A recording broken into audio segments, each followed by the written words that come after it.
Je vous le disais, fin de la visite des ministres en charge des Affaires étrangères de la Confédération des États du Sahel à Moscou. Avant de quitter la capitale fédérale, ils ont échangé ce matin avec la diaspora confédérale pour partager les conclusions de leur visite. Par la même occasion, informer et sensibiliser les ressortissants de l'espace sur les enjeux socio-économiques et géopolitiques du Mali. Les interlocuteurs des chefs des diplomaties ont apprécié l'initiative et s'engagent à s'impliquer davantage dans le processus d'intégration en cours. Le récit de nos envoyés spéciaux à Moscou, Bourama Traoré et Sidiki Balo. Dans la maison du Mali, c'est une première. Les ministres en charge des Affaires étrangères de la Confédération des États du Sahel à la rencontre des ressortissants de l'espace à Moscou pour une séance d'information et de sensibilisation. Ok, asseyons-nous. Bonjour à tous. Bouquet final d'un séjour qui aura comblé les attentes. Face à la diaspora confédérale, les chefs des diplomaties expliquent les nouveaux partenariats stratégiques désormais scellés avec Moscou, une nouvelle dynamique à laquelle chacun doit apporter son soutien et même plus. On veut, à travers ce passage ici, aussi montrer que nous avons des politiques étrangères qui sont autonomes, qui ne sont guidées que par les intérêts de nos pays. Et partout où l'intérêt de nos pays va exiger que nous allions, nous irons. Et nous n'avons pas besoin de demander la permission de quelqu'un. La seule voix qui compte doit être celle de nos populations. Nous sommes aujourd'hui une confédération et chaque pas que nous posons, normalement, doit rayonner aussi à l'international. Et vous êtes, pour nous, des vecteurs de rayonnement. Et en cela, je voudrais déjà saluer le travail qui est fait par nos ambassadeurs qui sont ici. À 3, ils se retrouvent déjà. Et je crois que c'est une très bonne chose. Je vous invite à garder ce lien avec les représentants des chefs d'État qui sont ici, à garder ce lien entre vous partout où vous êtes. Et à chaque fois que vous avez l'occasion, que vous puissiez exprimer cette identité confédérale.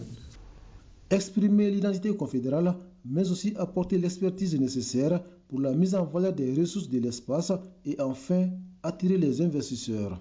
Donc, sachez que le pays compte sur vous, non seulement pour amener votre expertise, pour amener vos ressources, investir au pays et pour attirer les investisseurs. Parce qu'aujourd'hui, nos pays sont des pays où le tissu économique, industriel est vierge. Et vous ne pouvez attirer les investisseurs que quand vous donnez une bonne image. Si vous n'inspirez pas confiance à quelqu'un, il n'aura pas confiance à votre pays. Donc nous, notre rôle, c'est de nous battre pour que la sécurité revienne. Et Inch'Allah, on va le faire. L'insécurité sera un mauvais souvenir d'ici très peu. Grâce aux efforts en cours, car sans la sécurité, les investissements deviennent impossibles à réaliser. Mais à l'AES, on se veut surtout réaliste. Il ne faut pas qu'on se voile la face. Quelle que soit l'importance d'un partenaire, je pense que lui, il ne va pas défendre notre intérêt.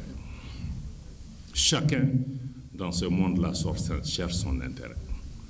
On peut avoir des principes, des visions qui sont communes, mais chacun va chercher à défendre son intérêt. Et mettez-vous dans la tête que les relations internationales, d'ailleurs l'évolution de la géopolitique actuelle nous montre que les relations internationales ne sont pas bâties sur le droit, mais sur les rapports de force.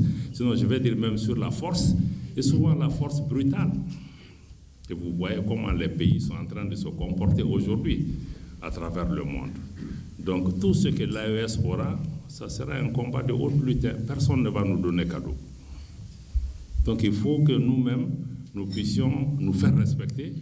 Et on sera respecté seulement en fonction de ce que nous ferons pour assurer notre sécurité, pour pouvoir transformer nos matières premières, pour pouvoir être des acteurs économiques qui comptent sur la scène internationale. Des éclaircissements, mais aussi des mises au point qui semblent être compris par la diaspora confédérale. En retour, elle dit être aux côtés des autorités pour la réussite de ce processus d'intégration. Je retiens de cette rencontre un message de sensibilisation, un message d'union et un message de cohésion entre les différents États de l'AES. Les ministres nous exhortent à être des représentants de l'AES en Fédération de Russie. Le message qu'on nous a laissé aujourd'hui, c'est la solidarité entre les trois pays que nous devrons prendre ça comme bagage pour développer ça. Parce que la réussite de l'ESS est aussi dépend de la diaspora de l'ESS.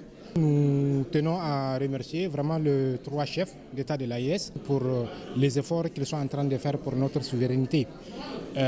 Cette rencontre, c'est une opportunité pour nous d'échanger avec eux directement. Cette rencontre confédérale s'achève sur un engagement commun, celui d'œuvrer ensemble pour réaliser la souveraineté pleine et entière des États du Sahel.